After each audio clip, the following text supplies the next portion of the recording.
감사합니다.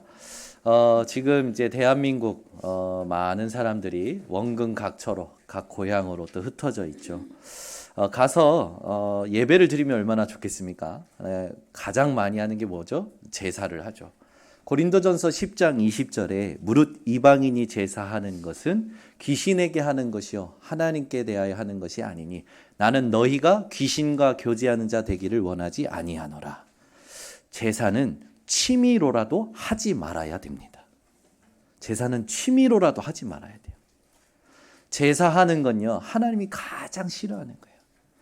사람들이 좋은 마음으로 부모를 기립니다. 그건 당신이 기준돼서 하는 거고, 영적인 거 모르고 당신이 기준되어 생각하는 좋은 마음이고, 제사는요, 하나님이 제정하신 예배와 같습니다.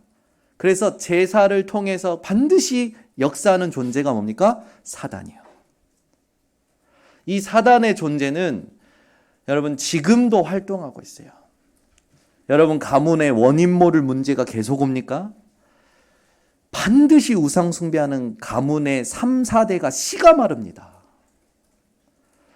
출애굽기 20장 여러분 말씀의 4절에서 5절의 말씀 보면은 예수님이 우상 숭배하는 것은 나를 미워하는 자라고 간주한다고 했어요. 그런 자들의 죄를 갚겠다고 말씀하십니다. 아비로부터 아들에게로 3, 4대가 원인 모를 고통으로 원인 모를 문제로 씨가 마르는 거예요. 그러나 하나님을 경외하는 자에게는 천대까지 복을 받는다고 약속하셨습니다. 여러분 오늘 영적으로 모든 미성숙한 상태에서 벗어나시기를 예수 그리스도로 축원합니다. 사람들마다 우선순위가 있죠. 우선순위. 여러분들의 우선순위는 뭡니까? 오늘 하나님을 사랑하는 마음으로 이 자리에 오신 줄 믿습니다. 하울링이 뜨는데 볼륨을 조금만 낮춰주시면 좋겠어요. 우선순위 앞에 한 단어를 붙이고 싶습니다. 여러분 인생의 사랑의 우선순위는 어떻습니까? 여러분 인생의 사랑의 우선순위 제일 첫 번째가 누구십니까? 예? 확신이 없습니까? 여러분 인생의 제일 사랑의 우선순위 첫 번째 하나님 맞습니까? 두 번째는 그럼 누굽니까? 유이스장 나면 정답만 얘기하십니다. 첫 번째 우선순위도 두 번째 우선순위도 세 번째 우선순위도 하나님 맞습니까? 그 하나님이 여러분 인생의 진짜 사랑의 우선순위가 된다면 나머지는 하나님이 책임지십니다. 대부분 사람들이요, 내 인생의 우선순위가 뭘까라고 봤을 때 제일 관심이 많은 데가 어딥니까? 아프면 건강일 수 있죠. 돈이 없으면 돈이 있을 수 있죠. 제가 자세히 보면요, 돈도 아니고 건강도 아니에요. 자기가 우선순위예요. 자기 상황이 급하면 그게 우선순위가 된다라는 말은 자기가 우선순위잖아요. 여러분 진짜 하나님이 우선순위 되시기를 예수 그리스도로 축원합니다. 오늘 우리 장로님이 대표기도 해주시는데 지난주 말씀의 핵심을 주옥 같은 핵심을 전부 기도로 연결시켜서 해주시는데 제 가슴이 시원했어요. 지난주 2부 때 여러분 제가 계속 강조했던 게 뭡니까? 아니 우리 요즘은 설교 쇼핑 시대라고요. 자기가 듣고 싶은 거 듣는 시대라고요. 먹고 싶은 음식 골라 먹듯이 설교도 그렇게 듣는 거예요. 그런데 하나님의 말씀은 성취된다고요. 여러분 말씀 성취되는 걸 믿으십니까? 그럼 지난 주에 하나님은 분명히 내 삶에 역사하셨을 겁니다. 확인을 하셔야 돼요. 그 시간이 기도입니다. 그래서 기도의 시간을 갖지 않으면 내 영혼은 나도 모르게 잠들고 죽어갑니다. 여러분 지금 다 숨 쉬고 계시죠? 숨을 멈추면 어떻게 됩니까? 죽어요. 기도는 영적 호흡입니다. 기도가 안 되는 사람은 자기도 모르게 잠들어가고 영적으로 무감각해지고 영적으로 황폐해져 버리는 거예요. 여러분 인생이 영적 호흡인 기도가 회복되는 깨어있는 인생 되시기를 예수 그리스도로 축원합니다. 그러면 오늘 여러분 히브리서 이 말씀을 지금 제가 섬기면서 계속 얘기하는 게 있어요. 히브리서가 전달된 초대교회 상황이 어땠습니까? 그리스도인이라고 하는 자들이 가장 영향력을 줬던 사도들이 순교하면서 사라지다 보니 믿음이 흔들리는 거예요. 여러분은 이 시대에 하나님께서 쓰시는 영향력 있는 목사님들이 죽더라도 흔들리지 않으시기를 예수 그리스도로 축원합니다. 정현욱 목사가 죽으면 안 흔들리겠죠. 이 목사님 돌아가시면 흔들릴 겁니까? 네? 시대에 영향력을 줬던 목사님들이 말하자면 이제 하늘 소천하시면 많은 사람들이 흔들렸단 말이에요. 여러분들은 흔들림 없으시기를 예수 그리스도로 축원합니다. 초대교회 성도들이요 흔들리는 거예요. 어느 정도로 흔들리냐면 로마의 박해에 흔들리죠. 유대인들의 핍박 교리에 흔들리는 거예요. 누가 와서 무슨 말을 해도 여러분은 예수는 그리스도 모든 문제 해결자 선포하시기를 바랍니다. 그 그리스도 안에서 하나님이 우리에게 주신 구원과 그 그리스도 안에서 하나님이 주신 은혜와 그 그리스도 안에서 하나님이 인도하실 정확한 계획과 뜻이 분명히 여러분들 향하여 확정되어 있습니다. 그걸 확인하는 것이 기도예요. 그래서 기도가 없는 자는 방황하는 거예요. 흔들리는 거예요. 바람만 불면 흔들리는 갈대처럼. 그죠? 청승을 떠는 겁니다. 믿음 가진 자는 청승 떨지 않습니다. 믿음 가진 자는 시험 들지 않습니다. 믿음 가진 자는 삐지지도 않습니다. 믿음 가진 자는 고집 부리지도 않습니다. 믿음 가진 자, 진짜 제자는요, 복음으로 충분해요. 미리 선포해요. 지금 내 상황이 어떠하든지 나의 사랑의 우선순위는 하나님을 고백하며 하나님을 찾고 하나님이 원하시는 것이 무엇인지를 위하여 예배드리게 됩니다. 오늘 그런 시간이 될 줄 믿습니다. 그래서 초대교회에 여러분 중요한 이 상황을 가지고 우리가 찾아낼 메시지가 있습니다. 그 메시지를 히브리서 기사가 오늘 7장에는 아브라함과 멜기세덱을 가지고 얘기를 하는 거예요. 신기하죠? 계속 요즘 아브라함에 관련 메시지가 계속 나와요. 하나님께서 계속 성경의 본문들을 연결시켜서 메시지가 흘러오게 하시는 그 의도와 의중을 오늘 파악하셔서 여러분 인생에 아브라함과 같은 축복이 확정되는 예배 되시기를 바랍니다. 오늘 본문에 보면 이제 멜기세덱에 대해서 1절부터 3절까지 나옵니다. 멜기세덱이 어떤 존재였는지를 이야기를 하죠. 그 멜기세덱에 대한 존재를 이야기하면서 아브라함이 그에게 11조를 바쳤다라는 걸 이야기를 해요. 아브라함이 하나님의 약속을 받은 자였음에도 그리스도의 그림자였던 멜기세덱의 축복을 받은 것은 멜기세덱이 아브라함보다 높은 자였다라는 거죠. 그죠? 멜기세덱에 대해서는 성경이 오늘 뭐라고 하니까 오늘 표현이 이렇게 되어 있어요. 아버지도 없고 어머니도 없고 족보도 없고 시작한 날도 없고 생명의 끝도 없어. 하나님의 아들과 닮아서 항상 제사장으로 있느니라. 이 멜기세덱, 하나님의 제사장, 하나님을 신뢰했던 왕 같은 제사장이었다라는 거죠. 이 사람의 존재에 대해서 이 유대인 랍비들은 노아의 후손이었던 셈이었다라고 정확히 얘기한다고 합니다. 그건 참고고 중요한 건 뭡니까? 이 멜기세덱은 그리스도의 그림자였다라는 거죠. 그리스도를 예표했다라는 거예요. 이 그리스도를 예표했던 멜기세덱에게 아브라함이 전쟁에서 승리하고 가져오는 전리품의 10분의 1을 바쳤다라는 것이 도대체 어떤 의미인지를 오늘 우리가 찾아내야 현장에서 이 축복을 우리가 찾아 누릴 수 있는 겁니다. 영원한 축복의 흐름이 오늘 본문에 어디에서 흘러나오는지 나오고 있죠. 7절에 보면 멜기세덱이 아브라함을 축복했다라는 그것을 가지고 요점을 얘기합니다. 7장 7절에 논란의 여지 없이 낮은 자가 높은 자에게서 축복을 받느니라.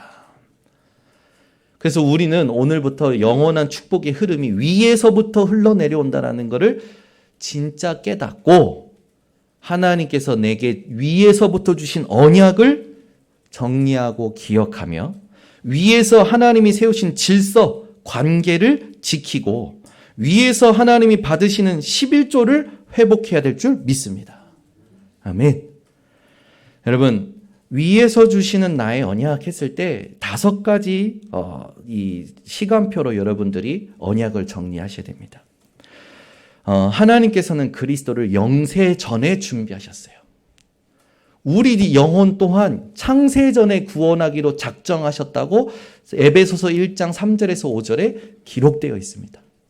여러분 믿어지십니까? 내가 나를 알기도 전에 하나님은 나를 구원하기로 작정하셨고, 내가 내 죄를 알기도 전에 하나님은 내 죄를 위하여 2000년 전에 예수를 보내셔서 그리스도의 일로 단번에 영원히 속량하신 겁니다.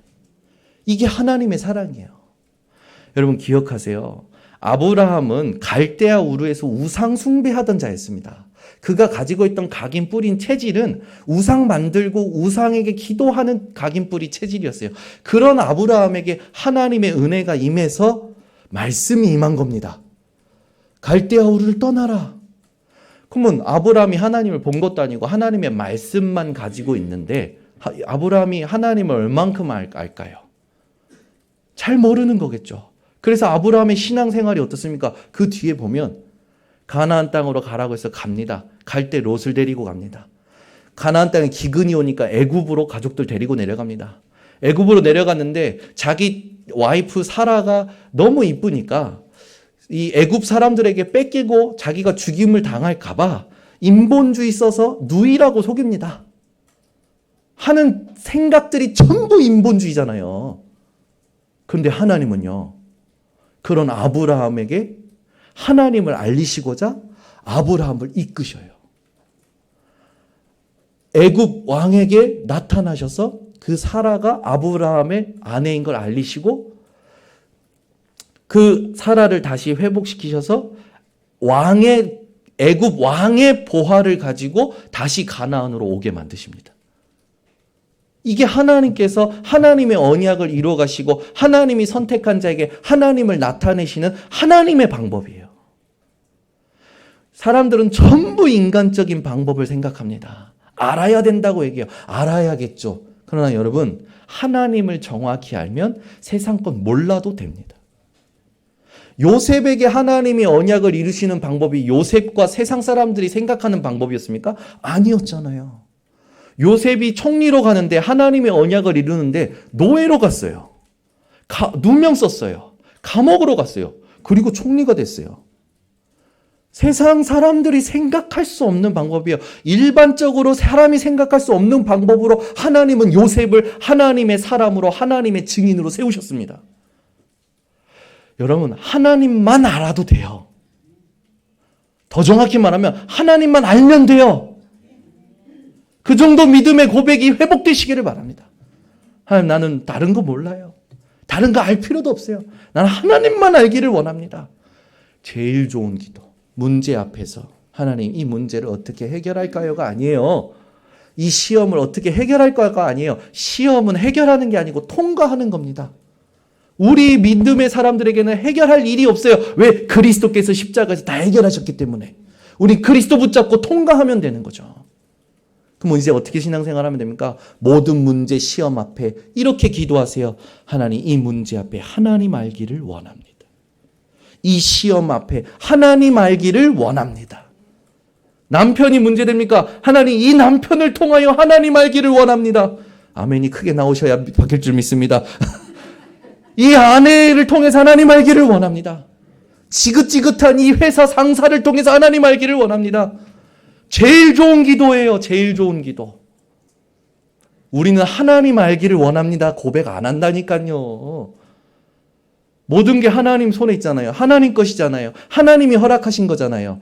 하나님을 알면 되는 거잖아요. 하나님을 알기만 하면 되는 거잖아요. 기도가 어렵다고요? 어렵지 않습니다. 왜 어려울까요? 내 생각이 많으니까. 내 경험이 많으니까. 지식이 많으니까. 그걸로 한 사람도 못 살립니다. 사람들은 자기가 자기 거 얘기할 때 의도는 그게 아니겠죠.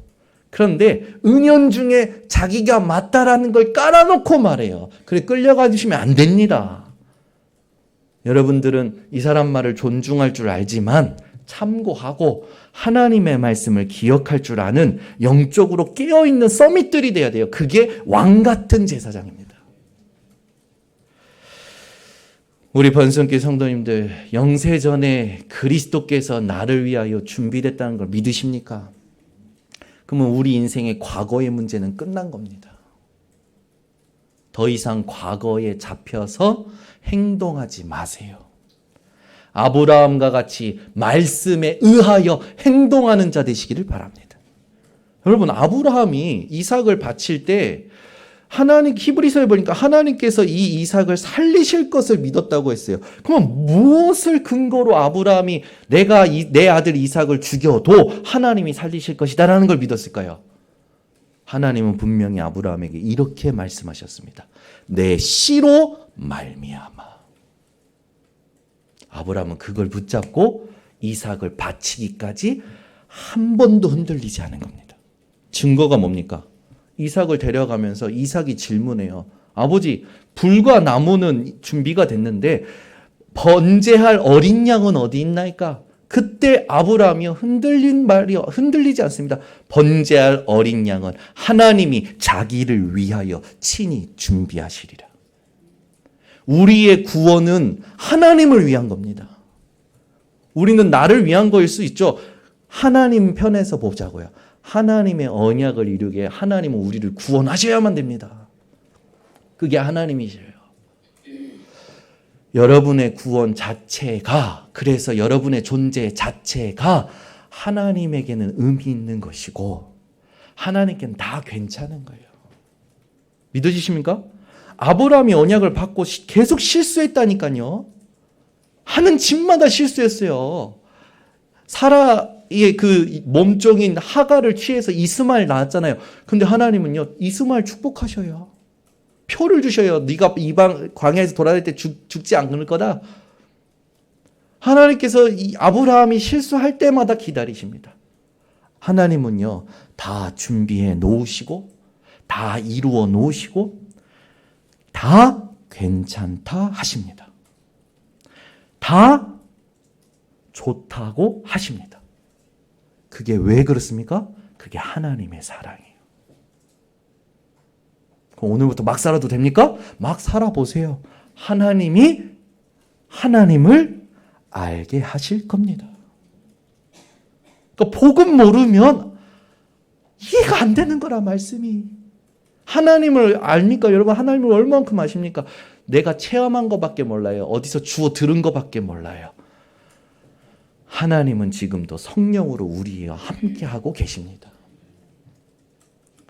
여러분 인생이요, 오늘부터 영세전 그리스도로 과거에 붙잡혀져 계시지 마시고 과거에서 출하시기 바랍니다. 과거에서 엑소도스 하셔야 돼요. 두 번째는 뭡니까? 성육신 그리스도. 우리 인생의 모든 연약함, 질병을 우리 대신 짊어지시고 십자가에서 완전히 피로써 깨끗게 하신 겁니다. 더 이상 여러분에겐 연약함 문제되지 않습니다. 여러분에게 질병 문제되지 않습니다.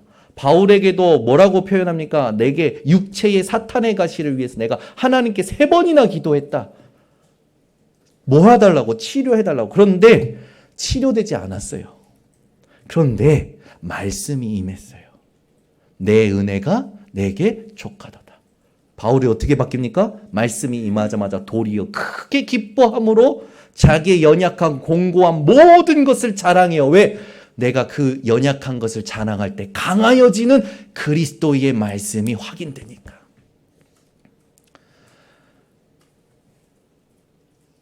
가지고 계신 거 오늘부터 그리스도 때문에 자랑하시길 바랍니다. 그 말은 뭡니까? 더 이상 문제로 삼지 않는 거예요.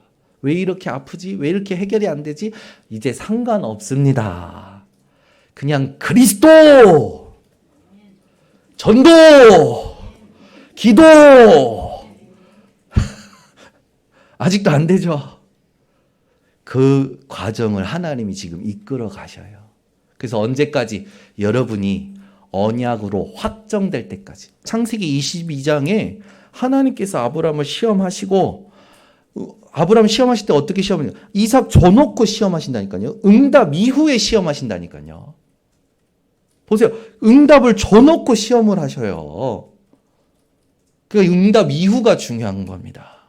응답 이후에 이삭을 줘놓고 이삭을 바치래. 그런데 아브라함은 순종했어요. 그때 하나님께서 아브라함에게 네가 이제서야 나를 경외하는 줄 내가 알았노라. 하나님께서 축복하십니다. 여호와 이레라는 거니 하나님이 준비하셨다라는 말인데 대부분 그렇게 알아요. 정확히 말하면 번제할 어린 양을 하나님이 준비하신 게 여호와 이레입니다. 그래서 여호와 이레는 그리스도를 나타내는 말입니다. 성경의 모든 하나님의 이름은 그리스도를 나타내는 말입니다. 그리스도 몰라서는 아무것도 모르는 거예요. 우리 인생에 그 그리스도를 알았다는 게 얼마나 감사합니까? 그 그리스도 붙잡고 이제 어떻게 살아야 됩니까? 그 은혜에 감사하며 살아가는 거죠. 성육신 그리스도로 말미암아 지금 여러분 가지고 있는 질병과 고민과 연약함이 더 이상 문제되지 않기를 예수 그리스도로 축원합니다. 그 그리스도께서 십자가에 매달려 죽음으로 모든 걸 대가를 치르시고 부활하셨어요. 부활하셔서 우리에게 뭘 약속하셨습니까? 영생을 약속하셨습니다. 여러분 구원이 뭔지 아십니까? 순간이 영원으로 바뀌는 것이 구원입니다. 지금 우리의 순간이 영원으로 바뀌는 거예요. 그걸 누리는 게 구원의 감격과 감사를 누린다고 얘기할 수 있죠. 오늘부터 생명의 주, 부활의 주 되신 그리스도로 여러분 내세에 대한 죽음에 대한 두려움이 사라지시길 바랍니다. 여러분 죽을까봐 망할까봐 두려워하지 마시라니까요. 지금까지 얼마나 많았습니까? 그죠? 죽음의 고비가 얼마나 많았냐고요. 우리 교회 망할 뻔한 일들이 얼마나 많았습니까? 장로님들, 중직자님들, 우리 교회가 망할 뻔한 그 상황이 얼마나 많았냐고요. 근데 우리 교회 망했습니까? 단 한 번도 망한 적이 없어요. 하나님이 시간표마다 일하셨습니다. 하나님이 시간표마다 하나님을 알게 하셨어요. 그래서 지금까지 그리스도로 확정된 교회로 세우셨습니다. 우리 교회는 절대 작은 교회가 아닙니다. 우리 교회는 그리스도를 정확히 아는 교회입니다. 그래서 이제 믿음의 그릇을 넓히면 됩니다.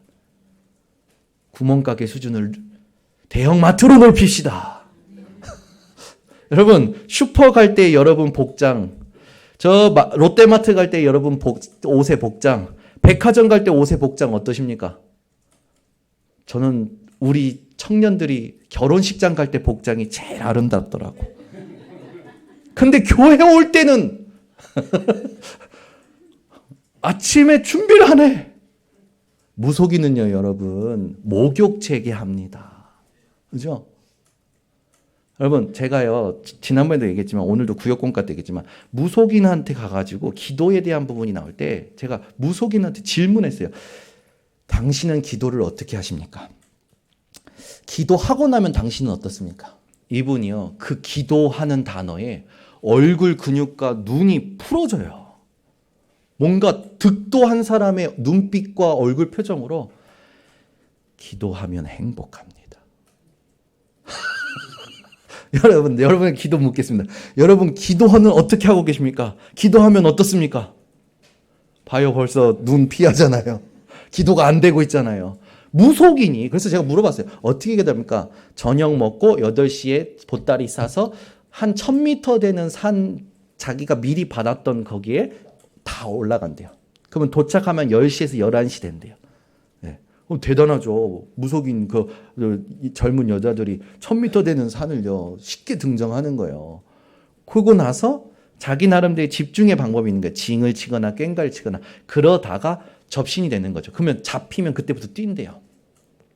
뛸 때는 무아지경이래요. 그러다가 딱 신이 놔준대요. 그러면 그때 시간 보면 4시 반에서 5시. 그 준비하고 내려오는 거야. 그러면 내려오면서 그날 일이 다 보인대요. 누가 올지, 그 사람이 무슨 문제로 올지.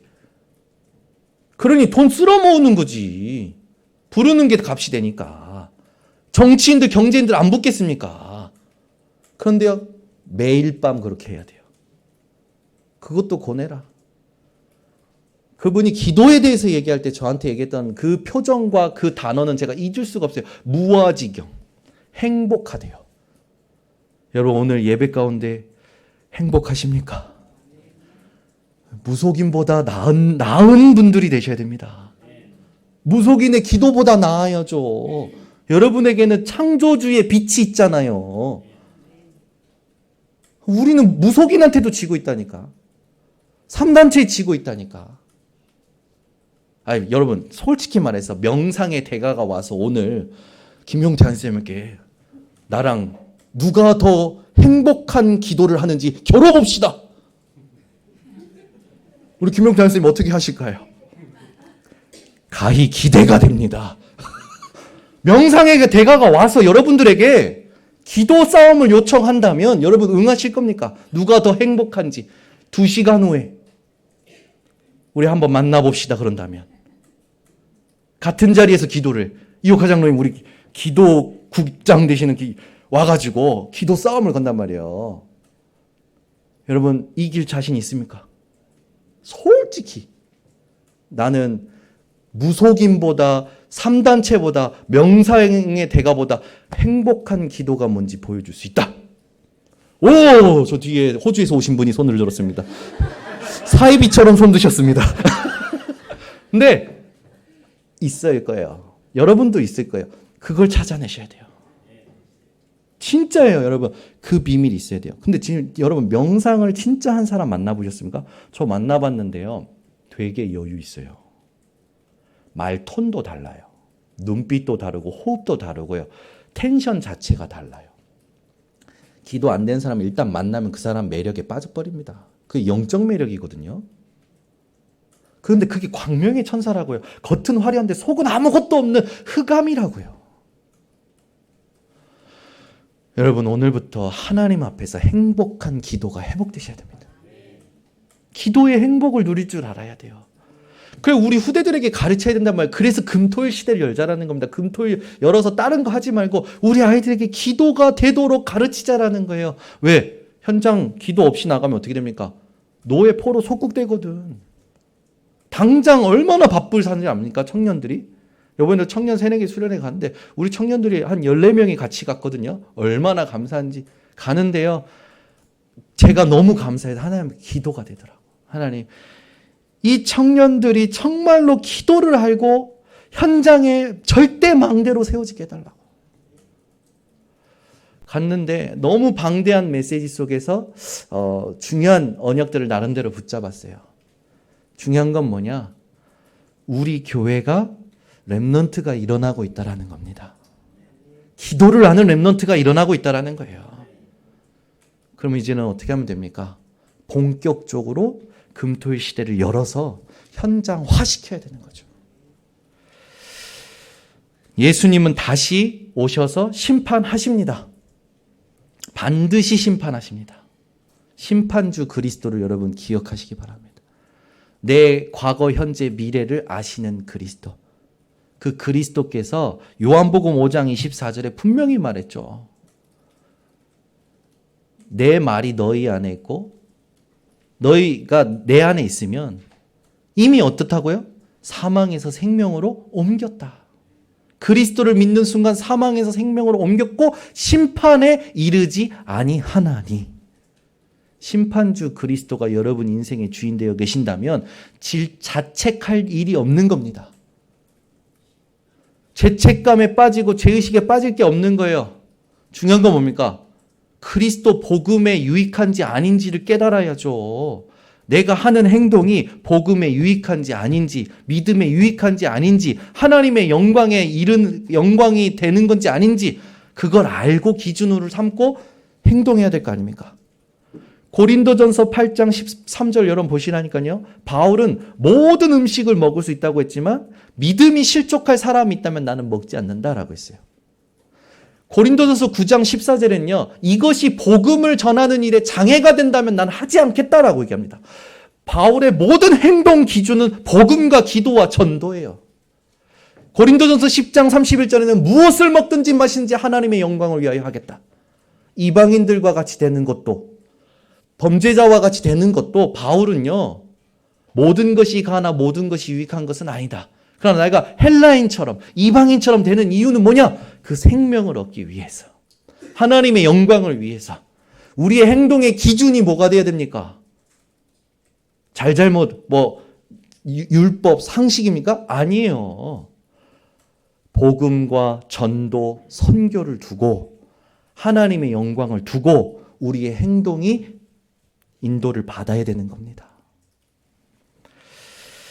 하나님은 다시 예수를 보내시겠다고 우리에게 약속하셨죠. 근데 다시 오는 날짜는 예수님도 모른다고 하셨어요. 그 때와 시기는 우리가 알 바 아니요 오직 성령이 너희에게 임하시면. 성령 충만은 도대체 뭡니까? 내가 없는 거예요. 내 생각, 내 계산, 내 경험, 내 지식, 그걸 초월하는 겁니다. 베드로가요, 어떤 존재인지 아시잖아요. 그런데 성령의 충만함 받고 예수님을 부인하고 도망하고 불신앙했던 베드로가 성령의 충만을 받고 나서 자기가 가지고 있었던 각인 뿌리 체질이 더 이상 베드로를 주장하지 않는 거예요. 그 많은 사람들 앞에서 복음을 전하는데 베드로가 전한 복음으로 사도행전 2장에 보니까 예수를 믿을 때 죽임당하는 그 시대에 몇 명의 제자가 그 한 설교로 회복됩니까? 3,000 제자. 끝이 아니죠. 그 이후로 그 사람들이 사도의 가르침을 받아 날마다 구원받는 수를 하나님이 더하십니다. 그 이후로 사도행전이 쭉 성령의 역사 속에서 지금 우리에게까지 흘러온 거죠. 그 성령이 지금 저와 여러분 속에 계십니다.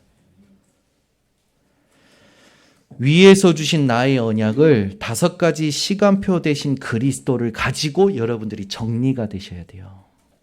언약이 정리되지 않은 사람은 폭풍 후 만난 배와 같습니다. 두 번째, 위에서 세우신 질서라는 건 관계를 말하죠. 하나님께서는 우리를 회복하실 때 그리스도를 교회의 머리로 삼으셨습니다.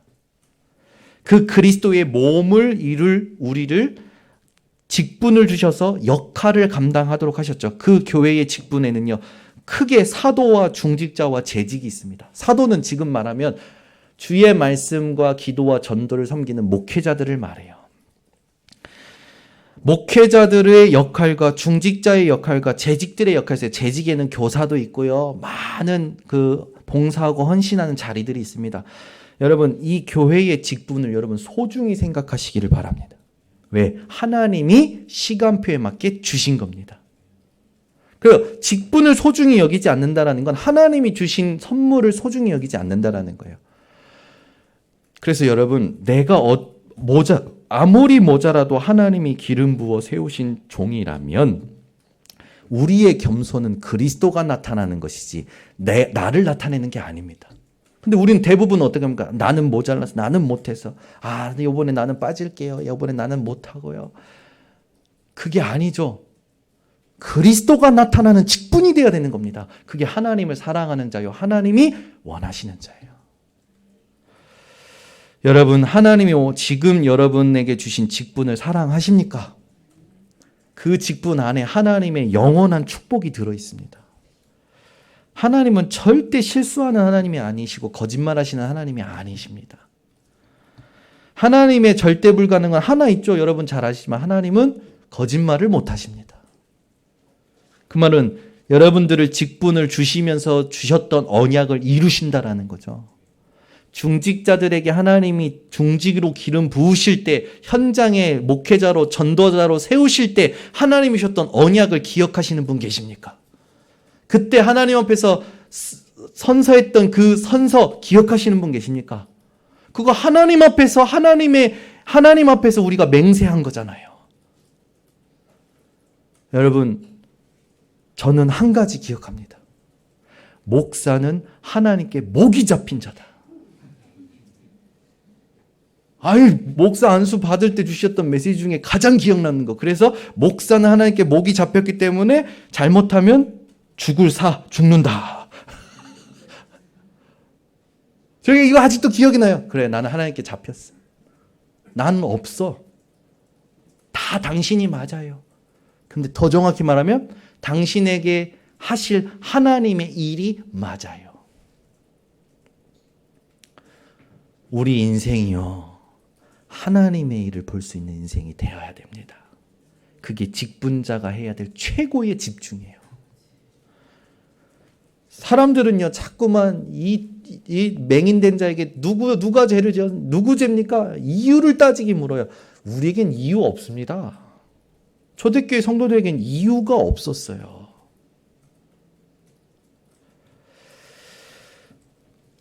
세 번째로, 여러분, 하나님께서는 여러분을 현장에 그리스도의 증인으로 세우셨습니다. 하나님은 그리스도를 머리로 삼고 우리를 몸으로 세우셔서 직분 주시고 이 직분 가지고 현장 살릴 증인으로 우리를 세우셨고 우리의 모든 질서를 하나님께서 지금 주장하고 계십니다. 현장이 없는 자는 생기 없는, 어떻게 보면 미라와 같아요. 여러분, 현장에 그리스도의 증인 되셔야 됩니다. 내 현장에 복음 받을 사람이 준비되어 있어요. 그걸 놓고 기도를 계속하고 만남을 두고 복음 전하려고 해보세요. 하나님이 그것보다 기뻐하시는 거 없습니다.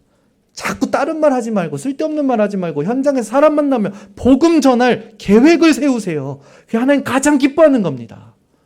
여러분의 관심이 도대체 어디 계십니까? 하나님이 우리에게 예수님이 뭐라고 하십니까? 땅 끝까지 가서 제자 삼으라고 명령하셨잖아요. 온 천하 만민에게 복음을 전파하라.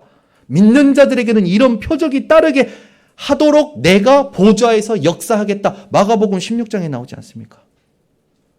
우리가 할 건 다른 거 없어요. 내 말할 게 아니라 이 사람이 하나님 앞에, 하나님의 시간표에 준비된 영혼인지 아닌지, 하나님이 준비하신 시간표가 언제인지를 두고 복음을 심기만 하면 되는 겁니다. 아볼로는 심었고 나는 물을 주었을 때 오직 자라게 하시는 이는 하나님이시다. 그러면 우리의 모든 만남은 뭐가 됩니까? 살리는 만남이 되는 거예요. 제가 복음 전했는데, 내가 전했을 때 안 믿는데 갑자기 유시정론님이 다시 한번 얘기하는데 믿어. 그 사람이 와가지고 교회에서 그러는 거야. 목사님이 전하는 복음보다 유시정론님 전하는 복음 들으니까 내가 그때 영접을 했다. 그러면 나는 삐져야겠네?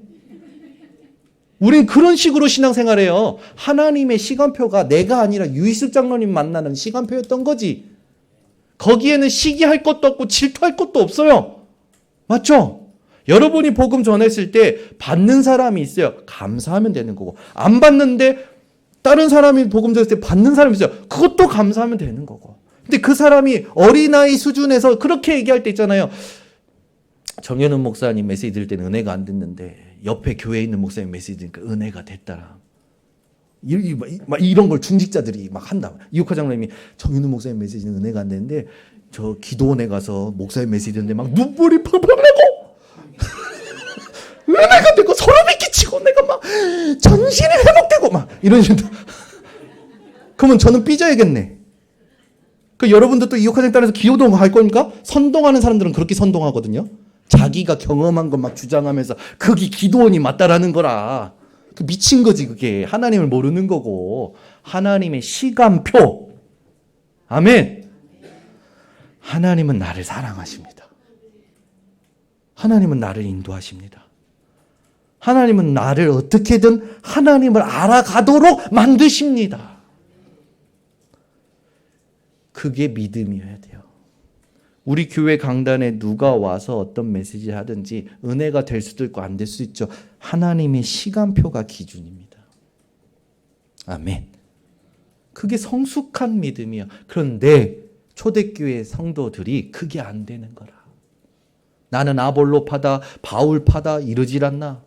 사람으로 시기하고 분쟁하잖아요. 우리 번성교회 성도님은 사람 따라가지 마세요. 세상 따라가지 마세요. 말씀 따라가는 집중의 힘이 기도로 세팅되시기를 예수 그리스도로 축원합니다. 그래서 여러분들은 현장에 어떤 자냐? 분명히 베드로전서 2장 9절에 여러분은 왕 같은 제사장, 거룩한 나라, 그의 소유가 된 백성, 그 앞에 뭐라 그럴까? 택하신 족속. 누구와 같이? 아브라함 같이. 여러분들은 이 복음 때문에 현장에 남은 자입니다. 이 복음 회복할 남은 자요. 그 복음의 능력을 회복할 남을 자요. 복음의 문화를 회복할 남는 자요. 복음의 후대를 회복할 남길 자. 렘넌트입니다. 주석에 보면 렘넌트란 단어가 얼마나 많이 나온지 압니까? 렘넌트는요, 하나님이 우리에게 주신 최고의 언약이에요. 이제는 렘넌트란 단어를 타 교단에서도 쓰더라고. 우리는 어이라고 쓰잖아요. 그 교회는 아이라고 해서 렘넌트 쓰더라고. 어이나 아이나. 여호와 증인들이 쓰는 말이라고요? 웃기지 마세요. 성경에 기록되고 하나님이 믿음의 사람들에게 주신 최고의 언약, 렘넌트, 버려진 자 같으나 남은 자. 그래서 여러분들은 그 복음의 여정을 갈 순례자. 그 복음을 후대들에게 남기고 그 복음으로 모든 걸 정복할 정복자. 현장의 증인. 거기에 여러분을 파수꾼으로 세우신 겁니다. 그래 오늘부터 위에서 세우신 질서, 관계를 지키시길 바랍니다. 세 번째는 여러분 영원한 축복의 흐름, 가장 높은 곳에서부터 흐르는 이 축복에 있어서 나의 언약, 그리고 하나님의 질서, 그리고 세 번째는 뭐냐? 하나님이 받으시는 11조. 11조라는 거 뭡니까? 신앙 고백이에요. 이거는 여러분 11조는요. 복 받기 위해서 하는 게 아니라 하나님께 마땅히 드리는 신앙 고백입니다. 어떤 사람들이 멍청한 말들을 많이 하더라고. 11조 율법을 폐하시고 율법을 완성하신 예수로 말미암아 11조도 폐하했다. 율법 이전에 11조가 있었습니다. 순서를 몰라. 예수님도 11조를 금하지 않으셨습니다. 초대교회는 11조의 수준이 아니었어요. 전부 다 팔아서 서로 통용했어요. 다 드렸어요. 아멘이 없네. 11조 회복하세요. 마땅히 드려야 될 신앙 고백입니다. 자, 그러면 11조의 시작이 언제입니까? 오늘도 나왔지만 창세기 14장 17절에서 20절에 족장 시대의 첫 번째 전쟁이 기록되는 게 창세기 14장이거든요. 족장들끼리 막 싸우는데 그때 그 아브라함의 조카였던 롯이 포로되어 사로잡힌 거예요. 그러니까 아브라함이 자기 집에서 훈련시키고 길린 가병 318명을 데리고 가서 롯을 구출해 놓습니다. 롯을 구출해 내오면서 그 전쟁에서 전리품을 가져오는 것을 자기를 마중 나와서 축복하는 자기를 물과 포도주로 그 피곤함을 달래주고 마중 나온 멜기세덱 제사장에게 그 전리품 중에 10분의 1을 바치면서 하나님의 축복을 받아요. 하나님께서는 아브라함, 하나님의 선택과 언약을 받은 아브라함을 통해서 우리에게 11조라는 축복을 어떻게 보면 당연한 신앙 고백을 듣기를 원하시는 거죠. 그런데 여러분 그 되게 재밌는 게 있습니다. 히브리 주석의 미시나에는 이렇게 쓰여져 있어요. 이 히브리인들과 유대인들이요. 10분의 1만 한 게 아니에요. 10분의 4, 10분의 6을 바쳤대요. 왜 아멘이 없습니까? 우리 교회는 10분의 9를 바치고도 남는 경제의 축복을 받으시기를 바랍니다. 꼭 이렇게 풀어서 얘기해야 아멘 하지. 10분의 4, 10분의 6을 바치고도 유대인들은 전 세계를 정복했어요. 우리는 왜 안 됩니까? 초대교회는요, 다 바치고도 전 세계를 로마라는 강대국을 정복했는데요. 여러분, 11조에 대해서 많이 얘기할 수 있지만 11조에 또 야곱도 베델에서 하나님 앞에 자기가 앞으로 신앙 고백으로 10의 1조를 하나님께 바칠 것을 서원하잖아요. 창세기 14장 28장 또 레위기 27장 30절 33절에는요. 하나님께서 11조를 제정하실 때 땅에서 나는 모든 것, 짐승 중에서도 11조 내라고 그랬어요. 또 성경에 보면요. 그 정도가 아니에요. 땅, 짐승, 여러분들이 뭔가 물질뿐만 아니라 삶의 11조 이것도 내야 되는 거예요. 그러면 무슨 말입니까? 구약에서부터 신약까지 나의 모든 것이 하나님의 것이라는 신앙 고백을 하나님은 듣기를 원하셨다라는 거죠. 그러니까 구약에서도 11조만 얘기한 게 아니에요. 하나님은 전부를 하나님의 것으로 알도록 우리에게 11조를 가르치신 겁니다. 그러니까 11조는 꼭 10분의 1이 아닐까요? 내 모든 것이 하나님의 소유이다 라는 고백을 듣기를 위해서 신앙 고백의 표현으로 우리에게 하나님 제정하신 겁니다. 그걸 신약의 초대교회가 제대로 깨닫고 다 바치죠. 다 바친데 망했습니까? 안 망해요. 민수기 18장 20절 32절에 레위인들도 11지파에서 받는 11조에서 11조를 하나님께 드리도록 하나님이 법을 세우시죠. 그런 말은 생계를 유지하기 위해서 지금 말로 하면 교역자들이 여러분 11조로 생계를 유지하려고 하는 게 아니고 모든 것의 주인이신 하나님을 기억하도록 만드는 거예요. 그래서 여러분 11조 할 때마다 어떤 고백이 되시냐? 모든 것의 주인이 하나님입니다. 내 모든 것의 주인이 하나님입니다.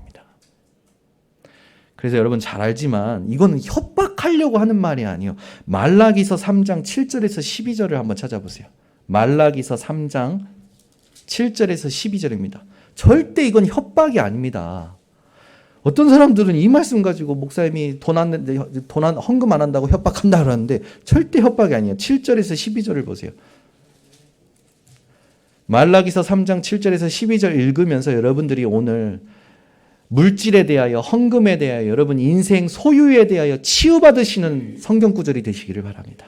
7절 12절 합독합니다. 만군의 여호와가 이르노라 너희 조상들의 날로부터 너희가 나의 규례를 떠나 지키지 아니하였도다.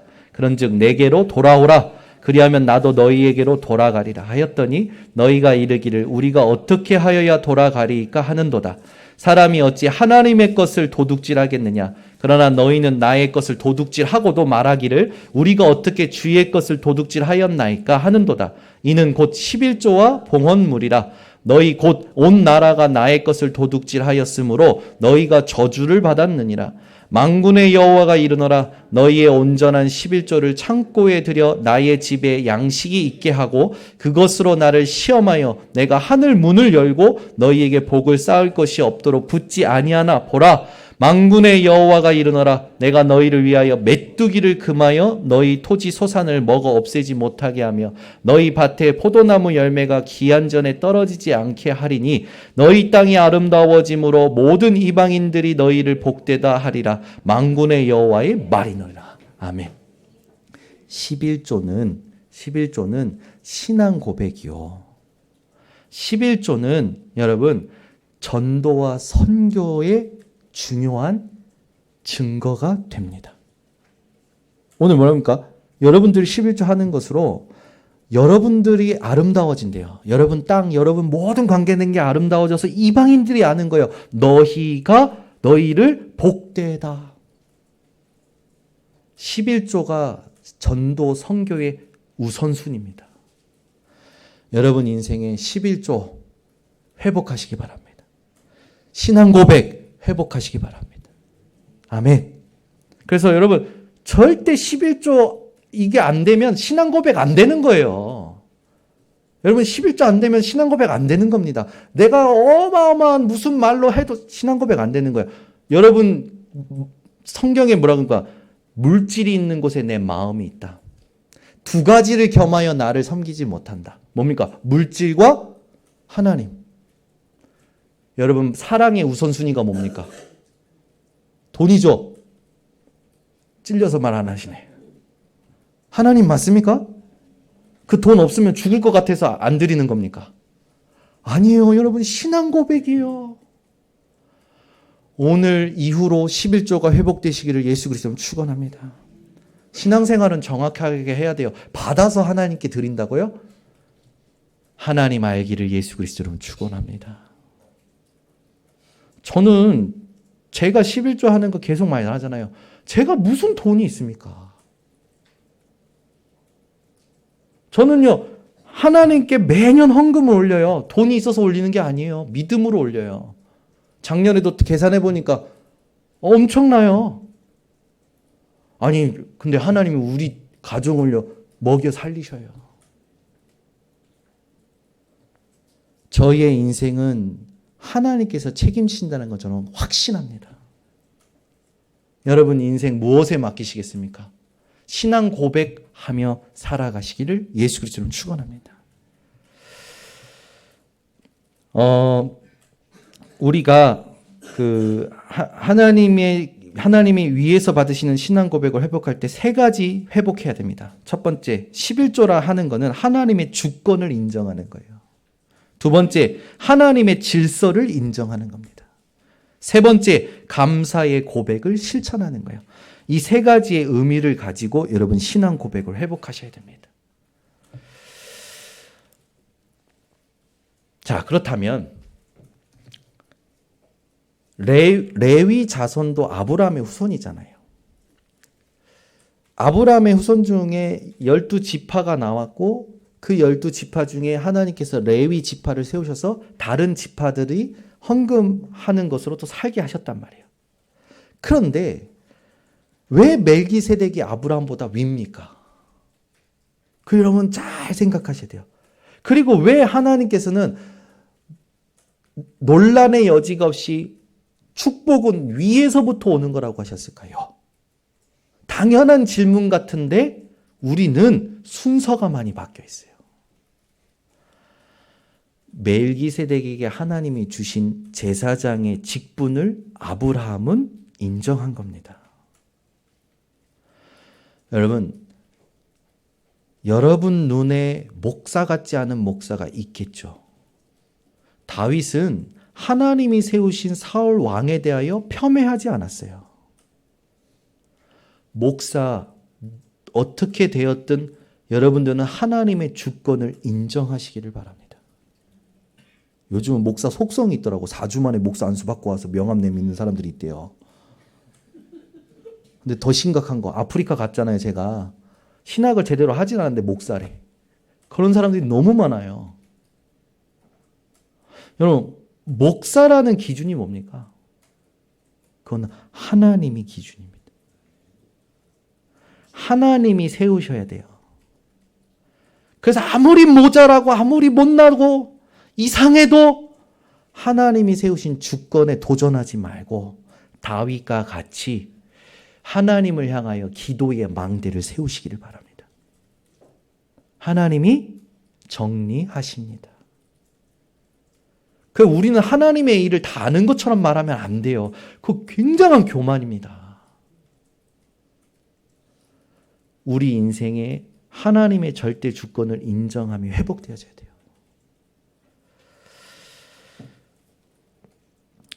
그 멜기세덱보다 뛰어나신 분이 누구시라고요? 그리스도. 그 그리스도 붙잡고 여러분들은 이제 어떻게 살아가야 되냐? 결론을 맺겠습니다. 모든 상황에 지극히 높으신 그리스도를 아는 것이 영원한 축복의 시작입니다.